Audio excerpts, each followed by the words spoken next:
Hello everyone. Welcome to another episode of Bus Behind the Sports. A few days ago, you must have seen me answering the questions, but here I have today my two very dear friends, Krishna Kejriwal and Aman Kumar. Both of them have had their journeys in government related sports events, and I think the point of discussion for today is going to be the same.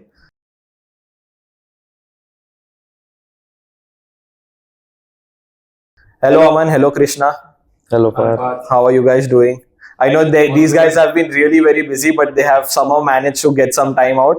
And really, thank you. I appreciate that you guys have come for this today. Uh, I think let's start with the basic question. मैं अमन से शुरुआत करता हूँ. Aman, how did you get into sports management? So, कहाँ से start करें? आप बताओ आप ये बताओ कि स्पोर्ट्स लेने का क्या रीजन था आपका?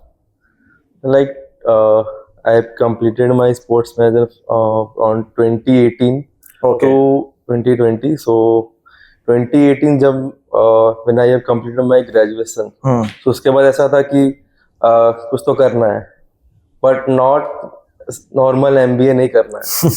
लाइक मार्केटिंग, फाइनेंस, HR जो वहाँ बस हो चुका था कि यार सब लोग वही कर रहे हैं, सो कुछ नया करना है, कुछ अलग करते हैं. एंड फिटनेस के लिए स्टार्टिंग से ही लाइक मेरा था. सो उस समय थोड़ा रिसर्च किया कि क्या करते हैं. कैट जेट मैट सब दे रहा था कंटिन्यूसली. फिर पता चला कि एसमेट करके भी कुछ एग्जाम होता है. एंड सो उसके बाद क्योंकि मैं हूँ रांची से, सो रांची में एसमेट नहीं हो रहा था. अच्छा. तो मुझे जाना पड़ता था कोलकाता एग्जाम देने. तो वो भी था कि प्लस एक रिस्क टाइप से भी लगता था क्योंकि नए था बहुत करियर स्पोर्ट्स मैनेजमेंट. प्लस उधर जहाँ से मैं हूँ वहाँ पे कोई नहीं जानते. ठीक है, धोनी है वहाँ से सबको पता है, but sports management as a career भी कुछ हो सकता है, दे डोंट नो वहाँ के पीपल. तो वो एक नया था पेरेंट्स के लिए भी, घर वाले भी ऐसा उनको था कि यार स्पेंड करना है कि नहीं, क्योंकि उसके कुछ आउटपुट निकलेगा कि नहीं. तो थोड़ा न्यू करियर था, बट वही था कि नेवर गिव अप नहीं करना है और करते रहना है. सही है. नहीं, डेफिनेटली आप लोग ने स्पोर्ट्स एक ऐसे टाइम पे चुना जहाँ पे काफी लोगों को स्पोर्ट्स के बारे में कुछ पता ही नहीं था, जैसे आपने कहा. तो that's a really good thing that you did, like कुछ हटके करना, और डेफिनेटली कुछ ज्यादा ही हटके कर लिया. But coming to Krishna, like how did you get into sports? I think so. From school itself, I was always into sports. I was an athlete for foot. I used to like football.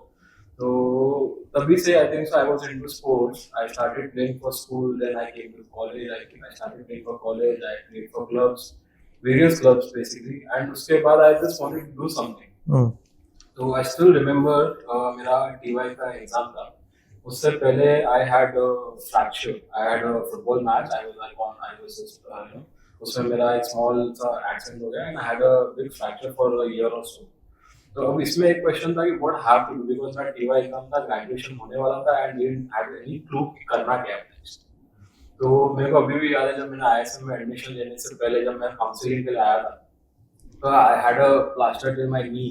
And उसके बाद मैं ऐसे लंगड़ के आया था. And that time Karan sir ने मेरे को यहाँ पे ISM में he counseled me to take admission in, and तभी से फिर मेरा Amazing, amazing. So now that both of you did sports management and you came into this field, जब आप लोग ने अपना कोर्स कंप्लीट किया, then what was the thinking behind going into government related sports events? आप लोग ने आज के टाइम पे सबको मालूम है कि IPL हो रहा है, WPL तो अभी जो स्टार्ट हुआ है रिसेंटली वो हो रहा है. So वो सब छोड़ के going into government related sports events like खेलो इंडिया, नेशनल गेम्स, उसका क्या थिंकिंग था? विल स्टार्ट विद अमन. सो जब मैं पास आउट हुआ 2020, तो that was a Covid period. Correct. उस समय मैं पास आउट हुआ था. तो मेरा कोर्स कंप्लीट हुआ था जुलाई अगस्त में कंप्लीट हुआ था. सो कोविड जस्ट खत्म ही हुआ था एंड मार्केट में कुछ नहीं था. सारा कुछ पीछे चला गया था. खेलो इंडिया उस समय 2020 वाले नहीं हुआ था. एंड उसके बाद 2021 में 6 महीने मैंने कुछ नहीं किया. ओके. मेरा बिजनेस है, मैंने वहां पे घर पे ही कुछ किया, बट 6 महीने ऐसा लग रहा था कि अब हो गया, मतलब कि क्या वेस्ट हो गया लग रहा है. वो जुलाई से अप्रैल 2021 तक का पीरियड वो मैं कुछ नहीं कर रहा था. घर वालों का ही सपोर्ट कर रहा था बिजनेस में. सो 2021 में मुझे IISM ने ही अपॉर्चुनिटी दिया कि बिकॉज 2019 में मैं एज ए इंटर्न गया था विद IISM Okay. और नॉलेज पार्टनर टीम और with sports of India for Khelo India youth games Assam वाला में. सो अप्रैल में जब मुझे IISM ने अपॉर्चुनिटी की that you have to lead the team और जो तुम एज ए इंटर्न गए हो तुम्हें टीम लेके जानी है, तुम्हें दोनों साइड की चीज़ें अभी पता है. सो वो अपॉर्चुनिटी था, उससे मैंने स्टार्ट किया वो एज ए फुल टाइम. फिर मैंने 2 खेलों किए, उसके बाद और 2-4 टोटल सारे खेलों हुए. सो अभी तक से जैसे कि टोटल 8 खेलों हो चुके हैं. सो इसमें 7 में मैंने काम किया है. Wow. So Khelo India as a volunteer मैंने स्टार्ट भी किया था और फिर देखता गया कि गवर्नमेंट प्रोजेक्ट में ही मतलब मेरा ज़्यादा वहाँ पे प्लस पॉइंट मैं देखा अपने आप को कि वहाँ मैं ज़्यादा सूट कर रहा हूँ. प्लस गवर्नमेंट से डील करना, कोऑर्डिनेट करना, मैं मतलब मुझे समझ में आया कि मैं बहुत इजीली कर ले रहा हूँ, बट प्राइवेट कंपनी वालों के लिए थोड़ा हार्ड चीज़ है. वो लोग उनको मतलब उनको समझाना, उनको लूप में रखना, उनसे काम करवाना और कुछ ऐसा करो कि वो लोग तुम्हें याद रखे. तो वो चीज़ था, वो मुझे लगा कि मेरा यहाँ पे प्लस पॉइंट है. सो मैं कंटिन्यू करता गया और मैंने फिर दूसरे इवेंट्स में नहीं गया, मैं इसमें ही अभी लगा हुआ हूँ. सही है. और कृष्णा, आपकी स्टोरी सिमिलर है या आपका रीजन इसमें ज्वाइन करने का कुछ अलग था? नहीं, same reason. I am pass out in 2019. तब खेलो इंडिया का स्कीम आया था इंडिया में by our honourable prime minister and as soon as आया था तो ही got an opportunity to working as an intern for that project. But हम लोग लास्ट ईयर में थे, हमारा एग्जाम्स खत्म होने वाला था, तो we didn't got the opportunity to work over there. Same जैसे आई पास आउट, कोविड आ गया, 6 महीना कुछ नहीं किया. मैंने 6 नहीं, मैंने 1 साल कुछ नहीं किया बिकॉज अपॉर्चुनिटीज ही नहीं थी एज बिकॉज ऑफ सब लॉकडाउन हो गया था, IPL बाहर शिफ्ट हो गया था, none of the sporting events और any other project was happening in India. तो उस टाइम पे थोड़ा सा डिमोटिवेशन आया कि अब क्या, इतना सब कुछ कर लिया, इतना इन्वेस्टमेंट कर लिया, should I be continuing in the same thing और should I join something else, कि नया फील्ड लेना चाहिए या कुछ नया करना चाहिए. फिर 2021 में कीप अप्लाई, मतलब 1 साल मैंने सिर्फ जॉब को अप्लाई किया और कुछ नहीं किया. नो डाउट रिजेक्शन पे रिजेक्शन और कुछ नहीं. बट 2021 में IISM ने ही मेरे को ये अपॉर्चुनिटी दिया था एंड मैंने अमन के साथ ही ज्वाइन किया था. हम लोग साथ में आए थे and same thing because he had experience, I didn't. तो मेरे लिए तो फिर वही बात हो गई कि इसको ज़्यादा एक्सपीरियंस तो मेरा सीनियर रहेगा और मैं इसके साथ रहूँगा. This was the thing. That's how our journey began to government and yeah from that point of time till now I have worked in tremendous various government projects and मेरे को लगता है आगे भी वही करेंगे. Amazing. So एक point यहाँ पे, now that both of you have worked together on so many government related events, ये अमन ने अभी जस्ट बताया कि एक वो स्किल है कि वो गवर्नमेंट के साथ कैसे काम करना है. तो आप दोनों के हिसाब से ऐसे कौन से स्किल्स है एक पर्सन में होना चाहिए so that he can also work in these projects? अभी जैसे अमन ने बोला कि उन्होंने वो कर दिखाया, बट अगर कोई एग्जांपल, जैसे मुझे अगर यहाँ पे ये फील्ड में आना है तो मुझे कौन से स्किल्स पोजेस करने पड़ेंगे so that even I can try and excel to what you guys have done? मेरे ख्याल से एक तो patience is very important. Working with government is not easy because वो अपने पेस पे करेंगे. यू कम फ्रॉम बैकग्राउंड जहाँ से मेरे को लगता है प्राइवेट बैकग्राउंड से आते हैं. इट इज समथिंग जहाँ पे पेशेंस होना पड़ता है. Correct. And second, I think so, critical thinking. Correct. Because उनका जो डिमांड है वो कब कैसे आएगा, you never know. बट तुम्हारा काम होगा as a consultant, if you are working with them, you are supposed to be like हाँ ठीक है सर, करके देखो यार. वो तुमने उस पर काम नहीं भी किया बट फिर भी तुम ना नहीं बोल सकते कि सर मैं यही करूँगा, कि मेरे को पता नहीं, ये उसको फर्क ही नहीं पड़ता है. गवर्नमेंट में हो तो आपको ये करना ही पड़ेगा. This is something I think so, this too and और कोई ऑल्सो. बट ना बोलने में तुम्हें आना चाहिए कि कैसे ना बोलना है. ऐसा नहीं कि सामने वालों को बुरा लगे कि सर मैं ये काम नहीं करूंगा. सो अच्छे से कि तुम्हारा मतलब तुम्हें भी मतलब सामने वालों को बुरा नहीं लगे, बराबर, तो वैसे करके ना बोलना भी पड़ता है कहीं कहीं. और एक चीज तो मैं अभी बस ये करंट जो सिचुएशन है उसके हिसाब से मैं जितना मैं लोगों को देख रहा हूँ स्पोर्ट्स बैकग्राउंड वाले, कि पेशेंस नहीं है, मतलब ना के बराबर है। सबको तुरंत ही कुछ चाहिए, तुरंत अपॉर्चुनिटी चाहिए कि कुछ करना है, मतलब अगर कम सैलरी का भी है तो भी दे आर नॉट अप्लाइंग कि यार इतने कम में कौन करता है। बट तुम्हें एक स्टार्ट करने के लिए जीरो से ही स्टार्ट होता है। मतलब अगर तुम अभी जीरो से स्टार्ट कर रहे हो तो इसके लिए पॉजिटिव रहो कि जीरो से नीचे तो कुछ नहीं है, अभी स्टार्ट कर रहे दैट्स हो। A very good point. So वो अभी यंगस्टर में नहीं है। बराबर। तो एक टर्म जो आपने अभी यूज किया, नॉलेज पार्टनर, और मैं ये भी जानता हूँ जो 37 नेशनल गेम्स में जो strategic knowledge and training partner थे, जहाँ पे हम सबने मिलके काम किया था, तो thanks to you guys that मुझे भी वो प्रोजेक्ट में आप लोग ने शामिल किया काम करने।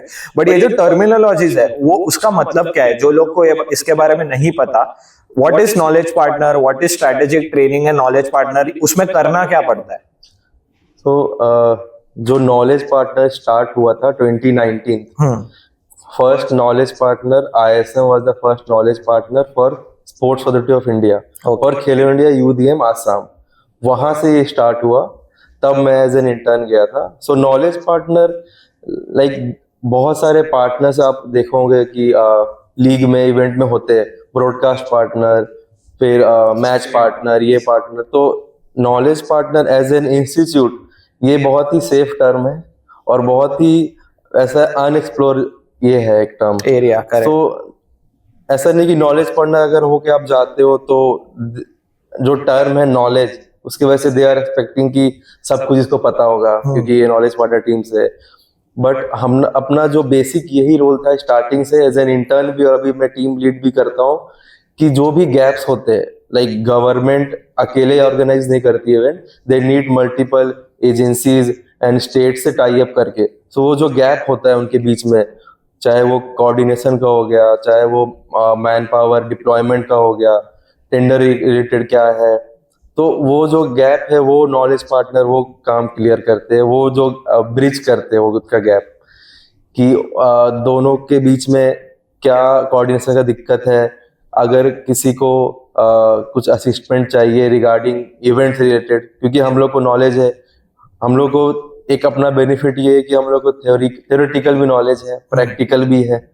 अभी गवर्नमेंट में फील्ड में वहाँ पे मतलब वो लोग टेंडरिंग ये सब करते हैं। सो वो एज ए नॉलेज पार्टनर हम लोग जाके we will assist state government या फिर साई या फिर डिफरेंट टाइप एजेंसीज की जो गेम्स है वो स्मूथ कंडक्ट हो जाए और एग्जीक्यूशन अच्छा हो।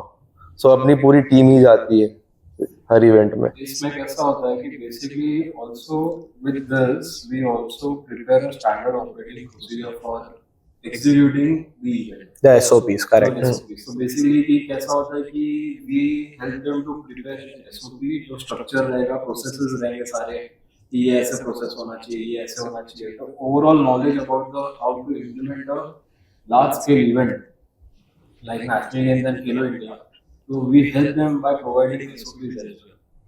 That's amazing. हाँ, तो उसके वजह से also we come into documentation part also with Sports Authority of India and other state governments as well. And yeah, तो वही major term है knowledge partner to come on board and help them for executing the event. अब एक point इन्होंने बहुत अच्छा छेड़ा है, ये जो थियोरी और प्रैक्टिकल का बात किया। अब मैं इसके ऊपर एक सवाल पूछूंगा जो हमारे ये फील्ड में बहुत रेलेवेंट है। स्पोर्ट्स में अगर काम करना है, what do people prefer to look on your CV? Is it the education or is it the practical experience? What is given more preference? आप दोनों के हिसाब से क्या व्यूज है आपके इसके ऊपर? मेरे हिसाब से तो बोथ, क्योंकि वैसा नहीं है कि अगर आपको डॉक्टर बनना है तो आप 10th मैट्रिक नहीं दोगे। तो दोनों ही इम्पोर्टेंट है, क्योंकि एजुकेशन टाइम में आपको ये जो पेशेंस जो बोलते हैं, पर्सनैलिटी डेवलपमेंट, आप में कॉन्फिडेंस आता है, उसके लिए एजुकेशन पार्ट जरूरी है।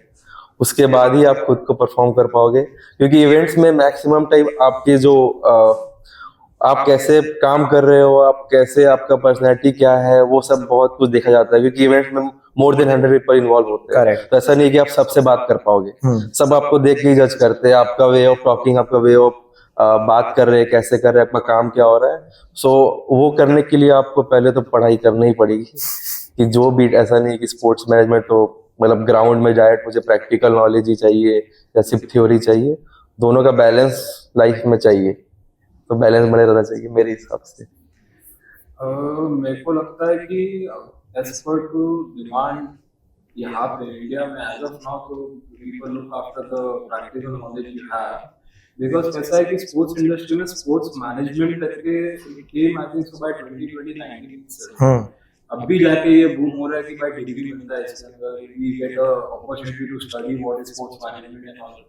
पहले कहा था इसको, पहले उसका नॉलेज पहले नहीं था। जो भी लोग आज मेरे ख्याल से जो भी स्पोर्टिंग इवेंट्स में काम कर रहे थे एवरी न्यू के स्पोर्ट्स में डिग्री मिल रहा है, करेक्ट। तो वो लोग भी तो एमबीए और ये सब करके आए थे, but they were preferred on the basis of practical knowledge कि हाँ तूने मार्केटिंग किया है but we have a practical knowledge about marketing, so ठीक है you can work over here as well. अब भी जाके डिफरेंशिएशन आ रहा है मार्केट में धीरे-धीरे that we need both a sports management degree as well and a theoretical this experience and practical experience both. तो yes I agree with him कि दोनों ही important है। इवन अभी जो मेजर चेंजेस हुए कि स्टेट गवर्नमेंट और साइन जो भी वो लोग जॉब अपॉर्चुनिटी निकाल रहे हैं उसमें specific they want sports management, then you will apply. तो तब जाके वो एक्चुअली डिग्री का भी वो रेलेवेंस दिख रहा है that if government is looking for those kind of people that have done their degrees in sports management, तो सब लोग शायद उसको प्रेफर भी करेंगे कि ये डिग्री लेके वो लोग आगे काम करे। बराबर है। ऑल्सो अभी नॉट इवन साइन लाइक ये मेरे स्टेट झारखंड ही पहुंच गया है। लास्ट वीक ही आई हैव चेक कि झारखंड स्पोर्ट्स का साइट, तो वहाँ भी एक अपॉर्चुनिटी था उसमें लिखा हुआ था कि स्पोर्ट्स मैनेजमेंट तो अप्लाई।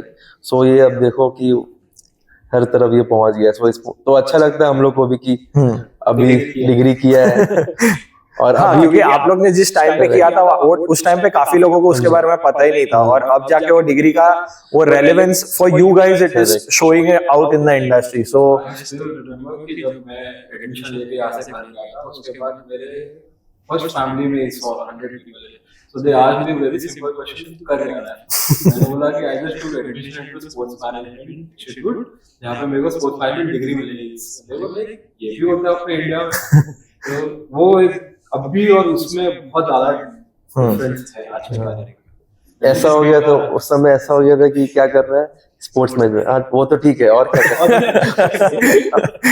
नहीं that's a very interesting take. But अभी आप लोग ने जो ये इतने सारे गवर्नमेंट प्रोजेक्ट्स पे काम किया है, एक चीज जो बाहर से लोग देख रहे हैं इस ये question related to the athletes, ठीक है? ये जो एथलीट्स जो यहाँ पे पार्टिसिपेट करते हैं, डू यू थिंक उनको भी उस लेवल का रिकॉग्निशन मिलता है कि वो आगे जाके अपने स्टेट को रिप्रेजेंट करे, फिर आगे नेशनल्स रिप्रेजेंट करे, मे बी इंटरनेशनल इवेंट्स में रिप्रेजेंट करे? क्या लगता है कि एथलीट्स इस इवेंट्स को किस तरह से देखते हैं?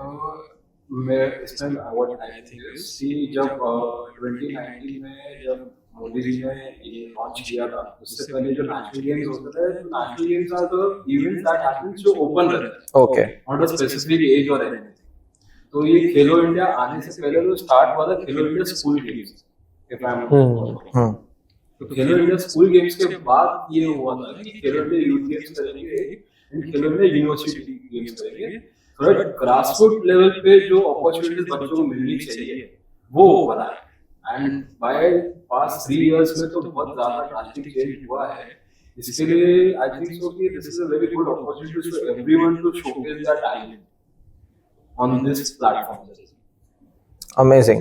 So now that these athletes are coming in huge numbers and जो लोग काम कर रहे हैं वो भी क्वांटिटी में बढ़ रहे हैं, तो ये जो डेटा कलेक्ट होता है और ये जो एनालिसिस होता है, what is that importance of data and analytics for government related projects? आप लोग जो ये एसओपीज बनाते हो, ये जो रिपोर्ट्स बनते हैं, सोशल इकोनॉमिकल रिपोर्ट्स, तो वो उसका इम्पैक्ट कैसे पड़ता है? एंड ये सब जो डेटा कलेक्ट होता है, एनालाइज होता है, उसका आगे जाके क्या होता है? सो लाइक वैसा स्पोर्ट्स में वैसा फिक्स नहीं है कि हमें सिर्फ जो स्पोर्ट्स मैनेजमेंट की है वही कंपलसरी है। अच्छा। इसके लिए शायद हम लोग के जो एडमिशन जो क्राइटेरिया है उसमें भी ये है कि एनी फील्ड कोई भी कर सकते हैं अप्लाई। सो डेटा का रिलेटेड लाइक कोई भी इवेंट होता है तो around 6 to 7,000 athletes are going to participate, तो वो बहुत बड़ा ही डेटा है। खुद पे एक डेटा है कि 8,000 लोग का डेटा आपको आ रहा है, वो बहुत इंपॉर्टेंट इंफॉर्मेशन उसमें सब कुछ रहता है, और उसको आप कैसे यूज करते हो किसको। तो जैसे कि एग्जांपल अभी खेलो इंडिया यूथ गेम्स जस्ट कल ही फिनिश हुआ, उसमें around 4500 athletes plus around 1500 suppose staff participate किए थे। अभी वो एक डेटा आया, अभी वो लोग का इवेंट कैसा रहा, उसके बाद हम लोग को वो एनालिसिस करना पड़ता है कि इवेंट उनका कैसा रहा, फीडबैक लेते हैं। तो वो प्रॉपर जो डेटा में जो काम करना होता है तो वो बहुत इम्पोर्टेंट रहता है कि जैसे कि उतने सारे एथलीट्स आ रहे हैं, अभी वो लोग का जो भी वो लोग अपना डेटा दे रहे हैं कहाँ पे क्या होगा, सो वो एक बहुत इम्पोर्टेंट है क्योंकि बहुत क्योंकि सब कुछ वह पोर्टल में वो लोग डालते हैं डिटेल। इसमें ये लोग ने क्या किया है ना, this is something very new and creative कि जहाँ पे they have created a portal जहाँ पे एवरी एथलीट रजिस्टर देमसेल्फ, तो उनका पूरा डेटा बैंक बन जाता है। तो that data bank is something which is not related to past, मतलब पूरे पास्ट 10 साल का उनके पास होगा डेटा कि कौन से एथलीट ने रजिस्टर किया है। जैसे ये स्कीम में कोई सिलेक्ट होता है, जैसे खेलो इंडिया स्कीम में कोई सिलेक्ट हो गया, उनको कोई सीए मिल रहा है, व्हाट वी से स्कॉलरशिप्स मिल रहे हैं, ऐसा कुछ मिल रहा है, तो ये डेटा से मैच किया जाता है कि इसका क्या एक्सपीरियंस रहा है, ओके, किधर किधर पार्टिसिपेट किया है। तो इसके अंदर बहुत बड़ी चीज है, इसमें बहुत सारी चीजें देखी जाती है। आपका कोच कौन रहा है प्रीवियसली, आपने किधर किधर कौन से कैंप अटेंड किए हैं, एवरीथिंग। तो ये पूरा जो डेटा कलेक्शन होता है it does on a very big scale, so that कि आगे चल के जो भी इसको एनालाइज कर रहा है और जो भी उसको कुछ मतलब को कन्वर्ट कर रहा है towards an athlete, that will be different. I have मेरे अगर ही इज एन एथलीट, तो उसका क्या होता है कि बेसिकली मेरे पास पूरा डेटा है, इसलिए प्रीवियस इसके अंदर सीखा है, तो प्रॉपर एक प्रोफाइल बनता है उनका एथलीट कि उनका प्रीवियस अचीवमेंट, उनका सर्टिफिकेशन, कहाँ पार्टिसिपेशन क्या किए, तो क्या रिकॉर्ड्स बनाए, वो सब, तो वो प्रॉपर उनका प्रोफाइल है खेलो इंडिया के पोर्टल में। इवन हर एक गेम में, अभी नेशनल गेम्स में भी वहाँ भी एक पोर्टल था, तो हर स्पोर्ट्स इवेंट वाले अभी तो एक पोर्टल बना रहे हैं जिससे वो लोग जो भी एथलीट है उनका प्रोफाइल बनता है और वो डेटा फिर कलेक्ट होता है, फ्यूचर भी काम आता है। ये एक आपका डेटा का हो गया। दूसरा आपने जो बोला social economic report is based on the impact of that event on that state. अच्छा, अभी जैसे 37 नेशनल गेम्स इन गोवा, तो 37 नेशनल गेम्स का क्या इम्पैक्ट रहा है on Goa for organising that game, मतलब कितने एक्सपेंसेस हुए, कितना उनका टूरिज्म बढ़ा, कितना उनका जीडीपी बढ़ा, पूरा overall everything that comes into that report. So that is a very big analysis that happens behind it, कि कितने एथलीट्स आए, कैसे आए, उनका क्या खर्चा हो रहा है, उनके बेसिस पे क्या ओवरऑल हुआ है। तो even that is something based out of the analysis, and I think so अभी जो ये आ रहा है role of data analytics, correct. Going to be future something very big thing. So ये टेक और डेटा जो अभी बूम हो रहा है, I think that is also going and coming into this sector of government projects. But now that you guys have been working as sports consultants, so कोई consultant बन के कोई इवेंट में काम किया है, किसी में एडवाइजरी बन के काम किया हो, अब इसमें सवाल ये है कि जो ये फ्रीलांसर्स होते हैं, अगर आप किसी ये ऐसे काइंड ऑफ इवेंट में एज अ फ्रीलांसर काम कर रहे हो वर्सेस अगर किसी को इसमें as a full time employ काम करना है, आइदर थ्रू साई और through some other state association, what do you think is most preferred? लोग फ्रीलांसिंग के लिए ऑप्ट करेंगे या फिर अ फुल टाइम एम्प्लॉय के लिए ऑप्ट करेंगे, और कौन सा बेनिफिशियल है आप दोनों के हिसाब से? बेनिफिशियल तो यार दोनों ही है। अच्छा, या तो तुम फुल टाइम करो या तो तुम कॉन्ट्रैक्ट। नहीं, बट फ्लेक्सिबिलिटी आपको शायद फ्रीलांसिंग में मिलता रहेगा कि आपको एक इवेंट के बाद ब्रेक लेना है तो आप ले सकते हो, मे बी शायद फुल टाइम में वो ना मिलता हो। अभी सबका सोच डिफरेंस होता है, अभी किसी को फुल टाइम चाहिए होता है, किसी को मतलब रियली वो लोग ढूंढ रहे हैं जॉब, जैसा है कर लेंगे। अभी किसी को है कि उनको एक्सप्लोर करना है कुछ और इवेंट, कि नहीं यार एक जगह रहेंगे तो वो उधर ही चिपक जाएंगे, कहीं और जाते फिर वहां करते फिर कुछ और करते। सो अगर किसी के पास टाइम है कि 2-3 साल है एक्सप्लोर करने के लिए, तो दे कैन स्विच ये फ्रीलांसिंग का ये कर सकते हैं। बट अगर किसी को नहीं कि नहीं उनको स्टेबल होना है, शादी वादी करना है, स्टेबल हो जाना है एक जगह, तो फिर वो फुल टाइम वो प्रिफर करे। इसमें ऑल्सो जो फ्रीलांसिंग से आते हैं फुल टाइम में शिफ्ट होने के लिए, उनके लिए बिग चैलेंज होता है, बिकॉज उनके पास कोई स्टेबल वो नहीं है कि ये 1 साल इधर ही काम किया, सो नो वन नोस कि इसका कैसा पेस रहेगा, इसका क्या होगा। तो people think before hiring freelancers as well.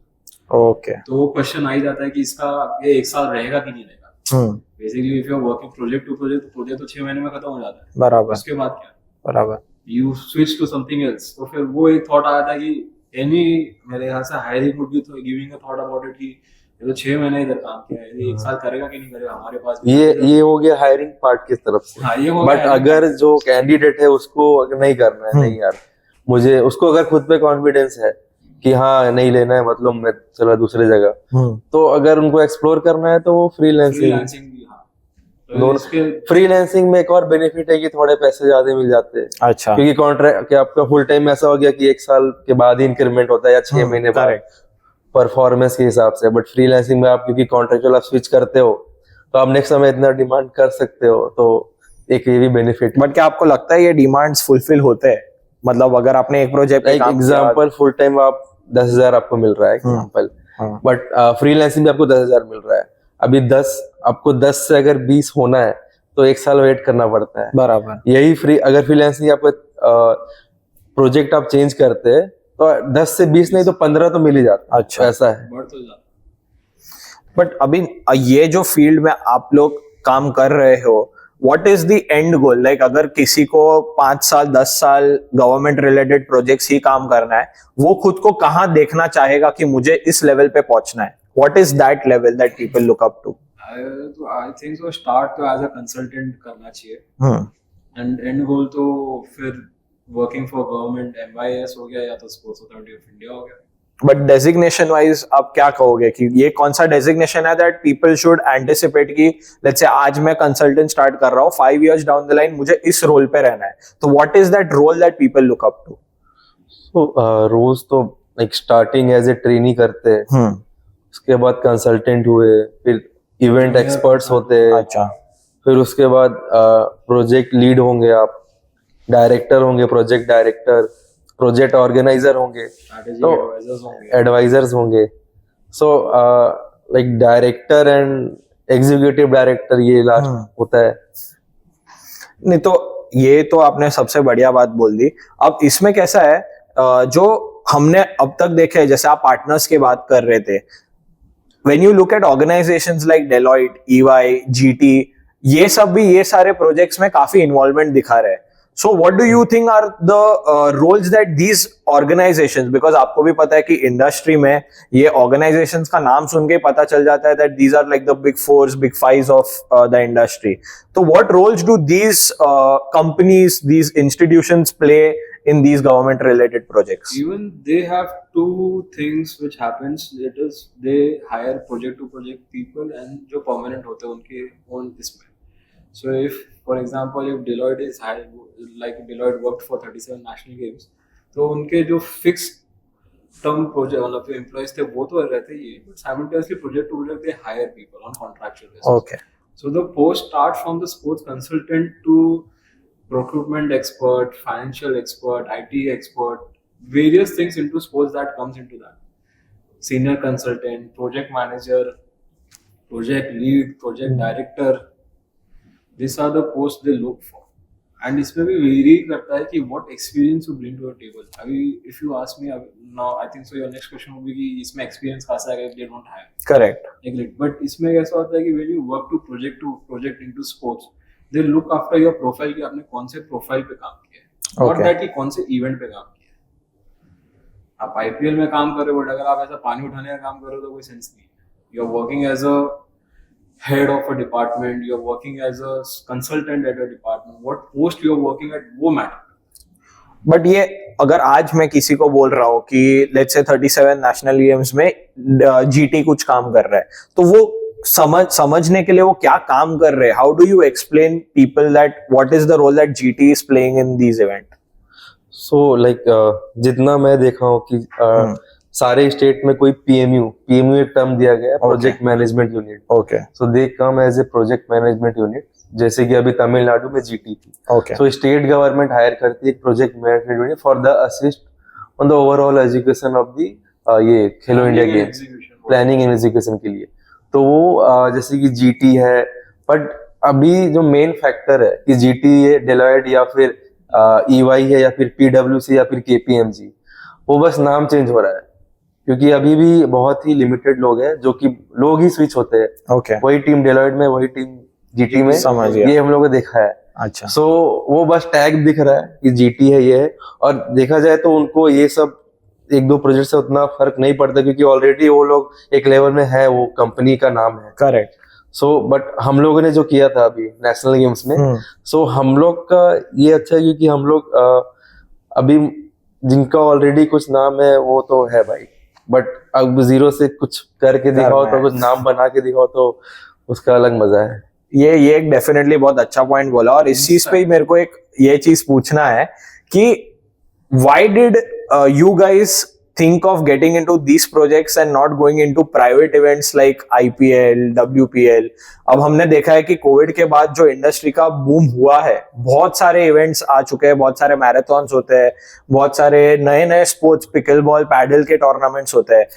तो ये सब छोड़ के आप लोग अभी भी गवर्नमेंट रिलेटेड स्पोर्ट्स इवेंट्स कर रहे हो, तो उसका कोई स्पेसिफिक रीजन है? Because if you look at the trend of the students who are studying now, the new young sports aspirants, वो लोग जनरली इस रोल में जाना प्रेफर नहीं करते। हमने एक साल पहले तक देखा था काफी लोग आप लोग के साथ काम कर रहे थे, बट इस ईयर जब हम लोग खेलो इंडिया की बात कर रहे हैं, हमने देखा कि एप्लीकेशंस वाइज वो नंबर जो लास्ट ईयर था उससे थोड़ा वो रिड्यूस हो चुका है। So why are people not coming into government related events and going more towards the private events? लोग अभी नहीं आ रहे। जैसे स्टार्टिंग में क्या होता है कि लोगों का थिंकिंग यही कि गवर्नमेंट है तो यार मजा नहीं आएगा, वो बाबू टाइप काम होता है। बराबर। बट जब 5 साल के बाद आप लोग जब सब घूम के ना उधर ही आने वाले हैं, क्योंकि पैसा उधर ही है। अच्छा, मैं भी ये बोल रहा था, पैसा एक ही जगह, पैसा उधर ही है, सब घूम के उधर ही आने वाले हैं। कोविड में सब बंद था, बराबर, सबका पेमेंट ऑफ हो गया था, बट सरकार में payment of, because they are government, they were working, they were paid not the half money but full. पर हमें तो ये करने के इसलिए मजा आता है क्योंकि पैसा तो है ही, तभी टिके हुए हैं, और प्लस कि जो कंपटीशन बहुत हो गया है। अच्छा, क्योंकि हम लोग मार्केट में पहले तो थे नहीं यार, जीटी डेलाइट वो सबको ऑलरेडी बहुत नाम है, करेक्ट, बट जो कंपटीशन होता है, जो सामने वाले हमें एज ए कंपटीशन लेते, तो मुझे तो बहुत मजा आता है कि मतलब कुछ कर रहा हूँ मैं बढ़िया, तभी तभी ये लोग ऐसे कॉम्पिटिशन ले रहे हैं। और अभी हो गया है कंपटीशन, तो हो गया है, बट वो तो हर फील्ड में ही है। बराबर, तो उसमें तो कुछ कर नहीं सकते। सो लेट्स से आप लोग you continue this for another 5 years, क्या लगता है कि उस टाइम पे अगर आपको ये गवर्नमेंट इवेंट्स छोड़ के प्राइवेट इवेंट्स में शिफ्ट करना है, क्या वो आपके लिए रिलेटिवली इजी रहेगा, या उस टाइम पे लोग ऐसा सोचेंगे कि ये लोग ने गवर्नमेंट इवेंट्स किया, इनके पास प्राइवेट इवेंट्स का कोई नॉलेज नहीं है, कोई एक्सपीरियंस नहीं है, तो इनको शायद आप लोग को शायद ना ले? Like do you think that will come in the minds of people, या फिर वो लोग बोलेंगे अरे ये लोग ने गवर्नमेंट में किया, इनको सबसे पहले ले लो? नहीं, मुझे सेकंड ऑप्शन आपका लगता है यही होगा, क्योंकि अभी भी जो EY ये सब प्राइवेट गवर्नमेंट में आ रहे हैं, गवर्नमेंट ये लोग मतलब गवर्नमेंट नहीं पिच करती है कि आप लोग आओ, ये लोग आते हैं कि हाँ भाई मुझे ले लो। तो वो तो एक है कि प्राइवेट खुद आ रहे हैं गवर्नमेंट के साइड, और गवर्नमेंट हर जगह ही अब ऐसा हो गया है कि भाई गवर्नमेंट हर जगह ही है। हर पहले ऐसा था कि गवर्नमेंट ही सब कुछ कर ले या गवर्नमेंट ही रहेगा, but now government also want कि प्राइवेट सेक्टर घुसे और वो कंसल्टिंग करे और आगे बढ़ाए। गवर्नमेंट मान गई कि हमसे मतलब बहुत मुश्किल है, क्योंकि एक तो स्टेट भी देखना है या फिर जो भी देखना है, और प्लस स्पोर्ट्स में, और स्पेसिफिक वो लोग जो गवर्नमेंट जॉब जो गवर्नमेंट एम्प्लॉइज आते हैं, वो लोग स्पोर्ट्स स्पेसिफिक ऐसे कुछ नहीं रहते, उनको एक्सपीरियंस नहीं रहता है, तो ऐसा वो लोग भी प्रेफर करते हैं कि एक अलग ही टीम डिप्लॉय कर ले जो इनको स्पोर्ट्स का प्रायर नॉलेज हो। सो एक अच्छा रहता है एग्जीक्यूशन के लिए। अभी इसमें एक दूसरा पॉइंट ऑफ व्यू ऐसा ले सकते हैं कि आप गवर्नमेंट प्रोजेक्ट्स पे काम कर रहे हो, गवर्नमेंट प्रोजेक्ट्स लाइक खेलो इंडिया, नेशनल गेम्स, और जो भी इसे छोटे मोटे जो ओलंपिक्स टाइप होते हैं इंडिया में वो, और आप प्राइवेट सेक्टर में कर रहे हो। ओके, खेलो इंडिया नेशनल गेम्स में एक टाइम पे मोर देन 20+ गेम्स होते हैं, number of sports, correct, number of sports you work on is more than 20, and private में कोई भी इवेंट उठा लो दैट इज एक पर्टिकुलर स्पोर्ट का रहता है, correct. So I get an experience of 20+ sports कैसे हैंडल होता है at one point of time, simultaneously at a one point of time, and यहाँ पे you handle only one sport, तो amount of pressure we deal is बहुत फर्क है। मतलब आप लोग के लिए इस पे काम करना केक वॉक रहेगा, आप लोग बोलोगे हम तो छुट्टी मनाने आए। तो नहीं, वो नहीं होगा कि अपना हर एक फील्ड का अपना अपना नहीं डेफिनेटली हर एक फील्ड का अलग चैलेंज है। This will be a very difficult for others to understand कि जो हमारे पास एक्सपीरियंस है that is going to be more than what you are asking. तो हम लोग सिर्फ एक चीज नहीं ला रहे हैं, दैट इज वन थिंग जो So you will handle the pressure much better than those who are just working on that one particular sport. आज के बारे में लोगों का थिंकिंग यही है कि जो गवर्नमेंट एम्प्लॉयज को संभाल लेता है उसको तो पहले हायर। और सीखने को ज्यादा मिलता है ना। लाइक प्राइवेट में दे स्टिक इनटू जिनका एक बिजनेस है, अभी जैसे कि अगर किसी का टर्फ का बिजनेस है तो वो उस तरह बस स्टिक है। बट गवर्नमेंट में आपको टर्फ भी देखना है, आपको एथलीट का ट्रांसपोर्टेशन भी देखना है, आप उनको इक्विपमेंट भी देखना है, आपको स्टेडियम का इंफ्रा भी देखना है, आपको मार्केटिंग ब्रांडिंग भी देखना है, आपको प्रोटोकॉल भी देखना है, आपको लॉ एंड ऑर्डर भी देखना है, सेरेमनीज हो रहे हैं, ओपनिंग सेरेमनी, क्लोजिंग सेरेमनी, वो भी देखना है, एडमिन भी देखना है, फाइनेंस भी देखना है, तो मल्टीपल थिंग। बट सारी चीजें प्राइवेट में तो आप स्टिक हो जाओगे एक जगह ही। ये जो ओपनिंग क्लोजिंग सेरेमनी का आपने बात किया, अब हम जाएंगे 37 नेशनल गेम्स के ओपनिंग सेरेमनी में जहाँ पे हम सबने मिलके काम किया था। तो वो उस चीज का मुझे एक जो पॉइंट याद है कि हमने एक दिन पहले सारे प्लानिंग्स करके रखे थे कि हम कल उठ के ये करेंगे, तू ये काम करेगा, मैं ये काम करूंगा, वो ये काम करेगा। और जब हम एक्चुअली उस दिन काम करने आए, हमको पता चला कि हमने जो जो प्लान किया था कोई भी चीज प्लान के हिसाब से नहीं हो रहा है। What do you think is something that a person needs to believe कि मैं end moment पे कैसे भी ये टास्क पुल ऑफ कर लूंगा? ये आप लोग when you are facing this kind of, see मैं उस टाइम जब आया था मेरे लिए वो relevantly न्यू था कि यार मतलब कल हमने इतना प्लान किया और आज हम जो ये चीज कर रहे हैं, it is suddenly new. But आप लोग को जब हम देख रहे थे, तुम्हारे सामने जब वो चैलेंजेस आए थे, तो you guys took it in a very light way and you guys were thinking on that solution part. So how did you guys put that into your mind? वो कैसे बिल्ड होता है? एक्सपीरियंस प्लस जो लोग CV में लिखते हैं flexibility, यही होता है। क्या फ्लेक्सिबिलिटी, हाँ फ्लेक्सिबल होना चाहिए। और प्लस एक मेंटली वो ये सब इवेंट्स में वैसा है कि मेंटली आपको प्रिपेयर रहना है कि कुछ भी हो सकता है, प्रिपेयर फॉर द वर्स्ट, बस वही माइंड में जाता है कि जो को जब वो बोलते हैं ना कि plan A, plan B, plan C, A नहीं हुआ तो बी करेंगे, बी नहीं हुआ तो सी। तो मेरे ख्याल से हम लोग बोलते नहीं हमने प्लान बी बना लिया या सी बना लिया, बट हमारा माइंड उधर ऑलरेडी काम करना शुरू कर देता है। प्रिपेयर फॉर वर्स्ट, तो हमारे लिए वर्स्ट तो प्लान सी है, ए हुआ तो सी तो करने के लिए। करेक्ट। तो we start simultaneously thinking about it कि ये ऐसा होगा, ये ऐसे होगा। एंड या team work is also important यार।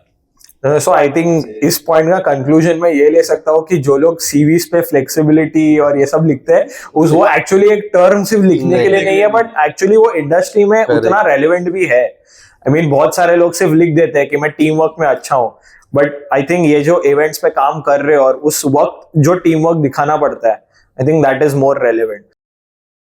सो बेसिकली ये जो नए यंग स्पोर्ट्स मैनेजमेंट एस्पिरेंट्स है, जिनको अभी उन लोग का ग्रेजुएशन खत्म होएगा, किसी का मास्टर्स कंप्लीट होगा, वो लोग इस गवर्नमेंट रिलेटेड स्पोर्ट्स इवेंट्स में अगर काम करना है तो उनके लिए क्या एडवाइस रहेगा? How should they see their journey?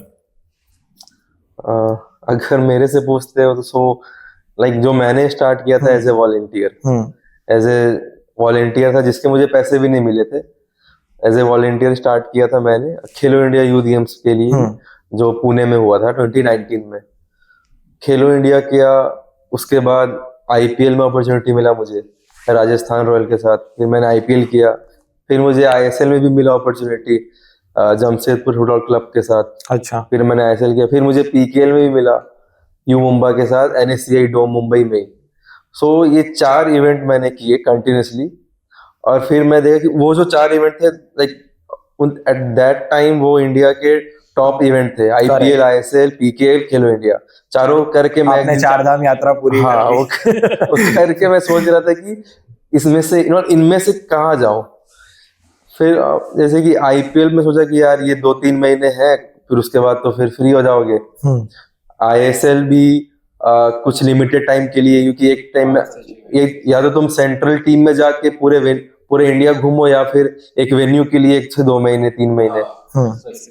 Same goes to PKL also, या तो सेंट्रल से जाओ या फिर एक वेन्यू में 2-3 महीने। तो और खेलो इंडिया, खेलो जब मैं देखा कि यूथ गेम्स हुए, फिर यूनिवर्सिटी गेम हुए, फिर पता चला कि विंटर गेम्स भी अनाउंस हुए, फिर अभी इस साल पैरा गेम्स भी हुए, फर्स्ट पैरा गेम्स, और साइन साइन के साथ आपका फुल टाइम अपॉर्चुनिटी बहुत सारी आ रही थी। तो मुझे लगा कि यार खेलो इंडिया एक हो सकता है अच्छा, क्योंकि 2-3 महीने के बाद या नहीं हो सकता, 3 महीने कितने चेंज करोगे। बराबर। मैंने बहुत इवेंट किए, बट वो एक चाहिए होता है कि स्टेबिलिटी चाहिए, एक जगह करना है। तो उस समय था कि यार, और अभी वैसा भी है कि जो पास आउट होंगे वो लोग मल्टीपल इवेंट में अप्लाई करेंगे, क्योंकि उनको भी एक्सपीरियंस चाहिए 2-3 इवेंट का, क्योंकि कहीं भी जाओगे सबसे पहले वो लोग एक्सपीरियंस ही पूछते हैं। बराबर।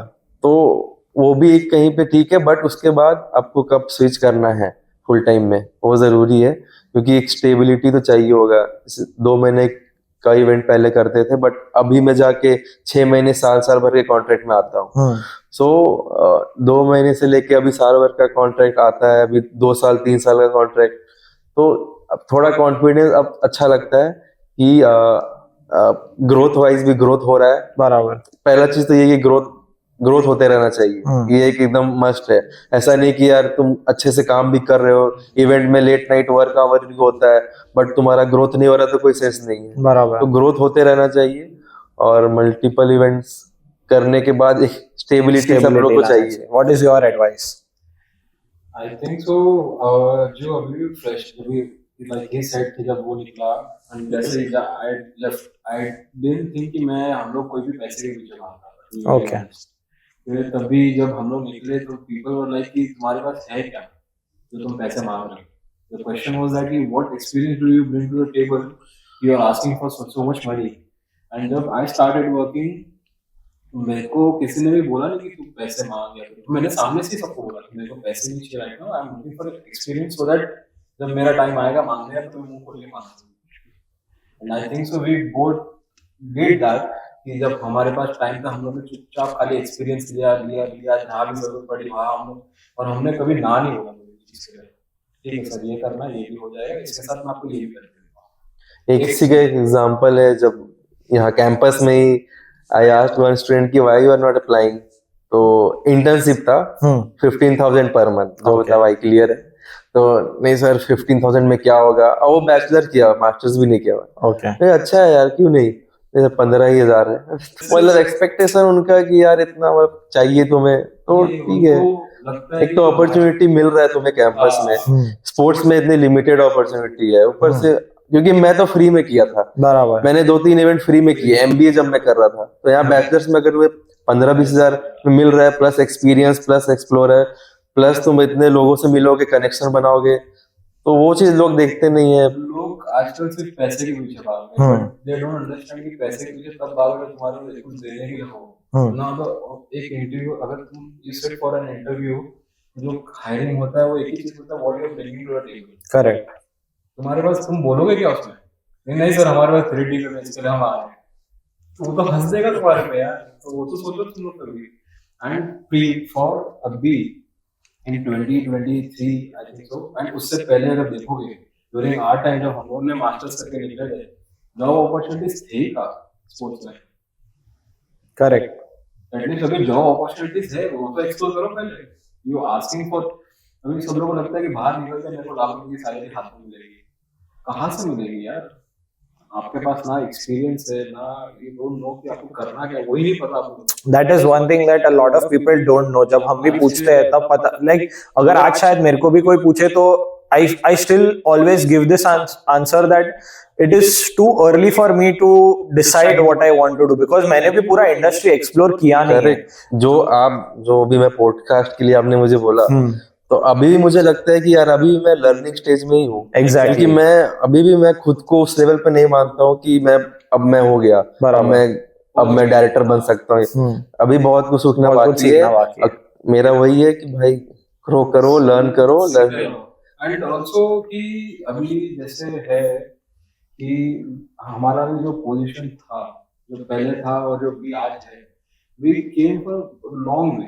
ऐसा नहीं था कि आज बस ऐसा बजाया और हम पहुंच गए। It's not a magic wand, और ये बस मैजिक नहीं है, ये बस ये 2.5 साल 3 साल जो हमने किया है, हमने प्रॉपर घिसा है। करेक्ट। हमारा स्लीपिंग आवर्स नहीं होता, हम लोग सुबह उठ के 6 बजे भी भाग रहे हैं, हम रात को 3 बजे 4 बजे लैपटॉप लेके ही बैठे हैं। और वो ऐसा नहीं है कि सिर्फ एक दिन की बात, एक महीना वो चलता है मेरे लिए।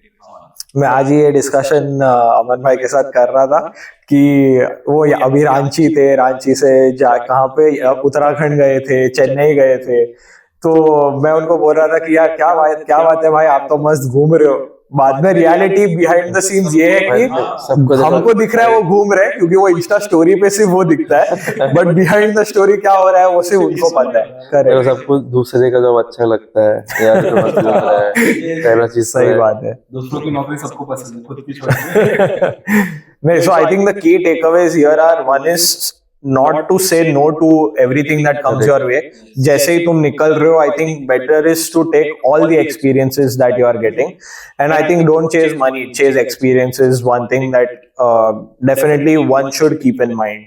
Starting Correct. 2 to 3 years तो यस यार, हमारे Amazing. एक्सपीरियंस होना चाहिए। 2 साल तो मेरे को लगता है कि तुमको किधर नौकरी करना चाहिए विदाउट आस्किंग फॉर मनी। इसके मतलब मुझे एक चीज, जब मैं मेरा लाइक फैमिली बिजनेस है बैकग्राउंड, मतलब घर पे रांची पे।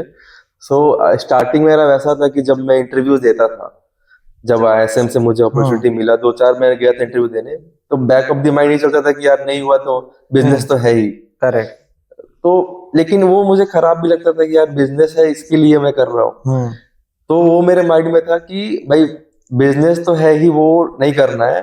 और अभी वैसा हो गया है, अभी इस टाइम पे आके ऐसा कि भाई जो तुम्हारा काम है उसके वजह से वो मुझे लगता है कि यार तुम नहीं लोगे तो मुझे कोई और ले लेगा। तो बिजनेस थोड़ा पीछे चला गया है, काम जो किया हूँ वो थोड़ा आगे आ गया है। एक है कि एक वो भी एक्सपीरियंस ही हुआ है। एंड अपने इंडस्ट्री में बहुत सिंपल सा है बात कि स्पोर्ट्स इंडस्ट्री में आपको आपके पैसे से नहीं जानते, इससे भी नहीं जानते, आपके काम से। कनेक्शंस And connections, जो that's a आप- very important point. Correct. And अगर आज इंडस्ट्री में अगर आपको कोई भी इवेंट करना है, कुछ भी करना है, अगर आपने आपका काम अगर आपने किया, एक्सपीरियंस आपके पास है और लोगों को बताया कि हाँ यू आर वर्थ इट, तो वो आपको सामने से यू शुड नो कि how to deal with people. ऐसा नहीं कि यार ये तो मेरे टाइप का नहीं है, भाई वही डायरेक्टर उसी के साथ काम करना है, वही पैसा देगा, तो तुम्हें डील करना आना ही चाहिए। कोई ऑप्शन भी नहीं है कि यार मैं इसके साथ नहीं करूंगा, चलो मैं राजस्थान रॉयल में नहीं करूंगा, मैं चला मुंबई डील करूंगा, वैसे करूंगा गिने चुने ही है। तो तुम्हें डील करना तो आनी चाहिए। और ये स्पोर्ट्स इंडस्ट्री बहुत छोटा है, लोगों को एक चीज समझ में नहीं आता है कि इट्स वेरी डिफिकल्ट कि तुमको लग रहा है कि ये बहुत बड़ी इंडस्ट्री है, लोग एक दूसरे को नहीं जानते। Correct. बहुत गलत है। आई थिंक 2 साल पहले तो हम एक दूसरे को नहीं जानते थे, और आज मतलब एग्जाम्पल अभी डेली बेसिस पे बात होता है, डेली बेसिस पे काम होता है। हर इवेंट में वही लोग स्विच होते हैं। अभी एग्जाम्पल मैं तमिलनाडु में भी था, मैं लास्ट ईयर जो यूपी में हुआ था यूनिवर्सिटी गेम वो भी था, भोपाल में भी था, यूथ गेम्स में, नेशनल गेम्स में भी था, लास्ट नेशनल गेम में भी था। वही लोग उधर उधर जा रहे हैं, और जो लोग जा रहे हैं वो काम कर रहे हैं, तभी वो वहां तक पहुंच रहे हैं। आई थिंक व्यूअर्स के लिए ये पॉइंट नोट करने जैसा है कि अगर आप लोगों को खेलो इंडिया ऐसे कोई गेम्स में काम करना है, तो यही 2 है जो हर गेम्स में घूमते रहते हैं, तो शायद यही कोई अपॉर्चुनिटी दे। और भी बहुत लोग हैं, बट वो जब लिंक्डइन का भी एक मैं बताना चाहता हूँ कि जब मैं आया था ISM, तो मुझे नहीं पता कि लिंक्डइन क्या होता है, मुझे सिर्फ इंस्टाग्राम ही पता था और फेसबुक, ये सब बस। लिंक्डइन में मुझे हमारे प्रोफेसर जो बोलते थे, जो तुमने बोला कि एकेडमिक जरूरी है कि नहीं, वो मुझे बोलते थे कि 1 घंटा लिंक्डइन पे दो कैसे भी दो, मैं कि भाई अपडेट करो, ये मैं कि 1 घंटा कैसे कोई दे सकता है, मतलब कैसे नहीं, ये क्या है, ये बोरिंग ये वो। बट उसके थ्रू ही मुझे 2-4 अपॉर्चुनिटी मिले, उसके थ्रू ही थोड़ा कनेक्शन हम लोग का स्ट्रांग हुआ। और अभी जब लोग मुझे सीरीज भेजते हैं कि मुझे रेफर करना, तो मैं सबको रिप्लाई करता हूँ। अगर किसी को नहीं किया हो तो अभी आगे कर दूंगा। और लिंक्डइन में मतलब मुझे खुद का भी टाइम आता है कि जब कैसे मैं सबको मैसेज करता था बार बार कंटिन्यूअसली, नहीं आ रहा रिप्लाई तब भी कर रहा हूँ, मैसेज कर रहा हूँ, आ ही जाता था। क्या होता है, बट यार इट्स जस्ट अबाउट कि तुम क्विट नहीं कर सकते कि भाई ये मेरे को रिप्लाई नहीं कर रहा, ये मेरे साथ नहीं हो रहा, ये ऐसे नहीं हो रहा, ऐसे नहीं। Everything will be in place, but you have to be patient about it. ये बहुत बड़ी दुनिया है जो खत्म नहीं हो रही है, अभी एनी टाइम सुन तो नहीं हुई है, तो you have to be patient about it कि ये अभी नहीं हुआ है, थोड़ी टाइम के बाद होगा। But yes, what you are working toward it matters also. अगर आप वैसे बैठे हो, नहीं भाई मेरे को जॉब मिल जाएगा, तो वो तो नहीं होने वाला। करेक्ट। और फ्लेक्सिबिलिटी, फ्लेक्सिबिलिटी वो सिर्फ CV के लिए नहीं है, वो एक्चुअल में होना पड़ेगा। अमेजिंग वो सबको अमेजिंग। करना पड़ेगा। आई थिंक जो इनसाइट्स आप लोग ने दे दिए it has I think convinced me to work on these more on these events with you guys. So thank you so much Aman, thank you so much Krishna for sparing time and coming here. I know I think कल ही अमन I think फिर से निकल रहा है for another चलो opportunity. आपको एकदम अगर ऑन ग्राउंड चाहिए एक्सपीरियंस, आई थिंक मैं जाके फिर अगली बार मैं शायद बैठ के यही सेम एक्सपीरियंस शेयर करूंगा। But once again thank you so much for sharing your experiences. I think the ones that are viewing this, specially the ones who are just going to enter the field, उनके लिए ये बहुत relevant है to understand what is it that working on these events will be giving it back to them. So thank you so much for sparing time, and thank you so much guys for watching this video. We will be back with more videos on Buzz Behind the Sports. Thank you.